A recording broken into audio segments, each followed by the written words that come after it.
नमस्कार, मी स्नेहल. आज आपण खुसखुशीत अशी तिळाची वडी कशी बनवायची ते पाहणार आहे. ही वडी आपण पाक न बनवता करणार आहे. त्यासाठी इथं मी अर्धी वाटी शेंगदाणे घेतले आहे आणि अर्धी वाटी तीळ घेतले आहे. हे दोन्ही वस्तू मी खरपूस असे चांगले भाजून घेतले आहे. त्यानंतर 1 वाटी गूळ घेतला आहे, 2 चमचे साजूक तूप घेतला आहे, तसेच वेलची पूड घेतली आहे.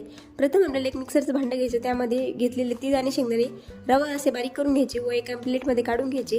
त्यातच घेतलेली वेलची पूड मिक्स करायची. आता एका पॅनमध्ये आपल्याला 2 चमचे तूप टाकून घ्यायचं आहे.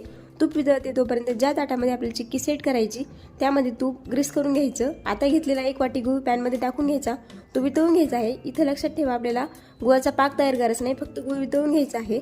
त्यातच लगेच घेतलेले बारीक करून घेतलेले मिश्रण आहे आपण ते त्यात टाकून घ्यायचं आणि मिक्स करून घ्यायचं.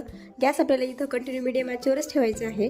मिश्रण आता ताटामध्ये टाकून घ्यायचं आणि स्पॅच्युला आणि एका वाटीच्या साहाय्याने आपल्याला सेट करून घ्यायचं. त्यानंतर गरम आहे तोपर्यंत त्याची वडी पाडून घ्यायची आहे. वडी आपली इथं तयार झाली आहे.